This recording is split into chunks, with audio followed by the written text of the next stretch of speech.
del África vinieron y entre nosotros quedaron todos aquellos guerreros. La recuperación democrática en Argentina, allá después del año 1983, de las elecciones del 83, trajo consigo una serie de procesos que se dieron en distintos ámbitos de la sociedad, en distintas dimensiones. Una de ellas, y en Córdoba con particular importancia,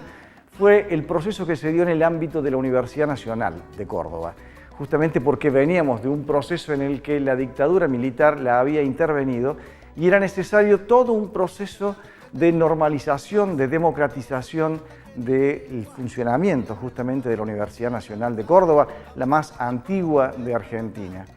Esa década del 80 tuvo protagonistas en el mundo estudiantil, en el mundo docente, en el mundo académico de Córdoba. Tuvo un sinnúmero de protagonistas que son los que se pusieron al hombro ese proceso de normalización y que hoy, a la distancia, mientras se conmemoran los 100 años de la reforma universitaria, se vienen reuniendo justamente para homenajear lo que significó ese proceso allá en la década del 80.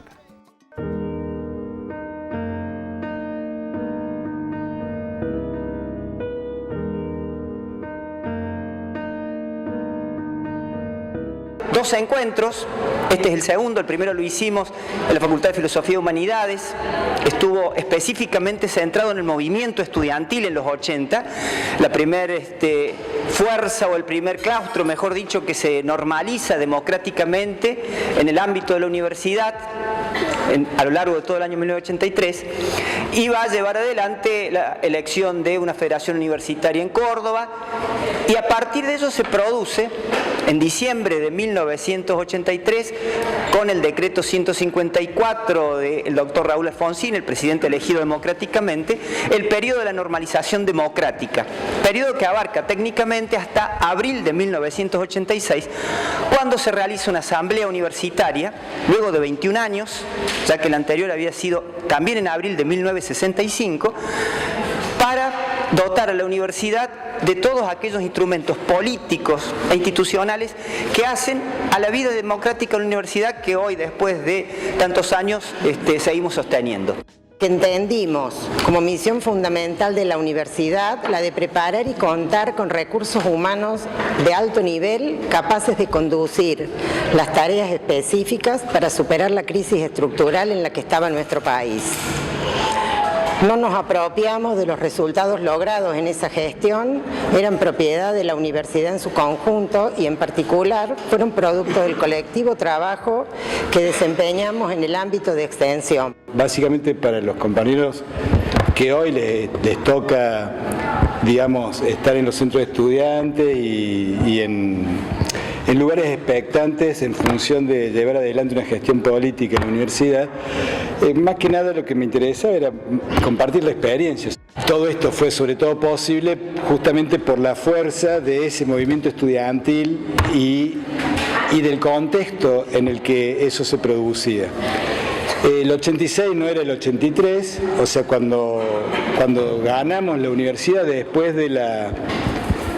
periodo de normalización, no era el mismo momento político, no me quiero detener en eso, pero sí quiero señalar que la universidad, el país estaba en crisis, que la universidad era parte de esa crisis y que como tal era parte de una disputa política ideológica y que lo que en el 83, 84 se retrajo, digamos, como fuerzas conservadoras o intentó resistir y no pudo frente a la fuerza que logramos concitar. En el 86, que ganamos y la ganamos rotundamente, esto ya fue conversado en la reunión anterior, sin embargo, digamos, esa aparente retirada del conservadurismo de la universidad era aparente porque efectivamente seguía estando, y donde sobre todo esto se mostró fue precisamente en la gestión de la universidad. En esa época, una visión de la extensión universitaria que era más militante, más revolucionaria, más acorde al momento histórico revolucionario de las décadas del 70. donde la extensión universitaria era un concepto de militancia universitaria, donde tenía una influencia más las organizaciones políticas revolucionarias en las comunidades, las comunidades de las iglesias, en las militancias barriales, el movimiento obrero y demás. O sea, esa suerte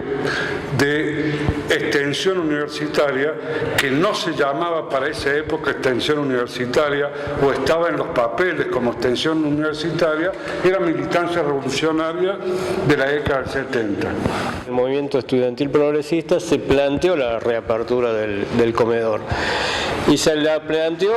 a mi modo de ver, con un objetivo estratégico que terminó dando resultado por lo que decía Mariano. El comedor se logró reabrir cuando renunció toda la conducción que acompañó en la primera etapa de Révora. O sea, se logró reabrir el comedor cuando ya había una conducción y lo habían cooptado a Révora, al rector, la derecha que había ganado las elecciones. Elecciones que creo que, no sé si nos ganaron la federación, nos ganaron las elecciones de conciliario y nos ganaron por 500 votos. Y yo me acuerdo que Carlos Vicente dice, si hubiésemos tenido abierto el comedor, esos 500 votos eran nuestros. En lo que se ha hablado hoy de la experiencia de extensión, de la mutual y el comedor, donde me parece que a ustedes se les pinta un panorama de lo que logró ese movimiento estudiantil, lo que logró cambiar adentro de la institución, me parece que está bueno complementar que esa misma expectativa de salir de la dictadura, recuperar la democracia y recuperar la universidad, también tuvo un correlato fuerte, es esa misma fuerza en cuestiones académicas, que no fue igual en todas las unidades académicas, pero por ejemplo, la cuestión de la reformulación de los planes de estudio, que claramente, por lo menos en algunas facultades, claramente la dictadura implicó cerrar un plan de estudio y volver a un plan de estudio anterior, y eso generó un gran nivel de movilización también en este periodo del 86 en adelante. Y en algunos lugares quedaron modos instituidos de revisar la cuestión de los planes de estudio, y que también era una cuestión política, porque revisar el plan de estudio era definir un perfil profesional, y en el debate del perfil profesional entraba la lectura del contexto histórico, de qué tipo de profesional hace falta, y en ese proceso participó muchísimo el movimiento estudiantil también en algunas unidades académicas. Nosotros planteamos este momento, estas dos jornadas, como un momento de recuperación de un momento histórico clave en la vida de la universidad, vinculándolo con el centenario de la Reforma, pero también pensando en términos del debate político actual sobre la universidad. O sea, pensamos y lo discutíamos en algún momento qué hacemos para el centenario, y pensar en actividades que nos permitieran reflexionar y pensar en los desafíos hoy a 100 años de la Reforma, y recuperar el momento de la recuperación democrática y discutirlo con la militancia estudiantil actual y demás, nos parecía que era clave.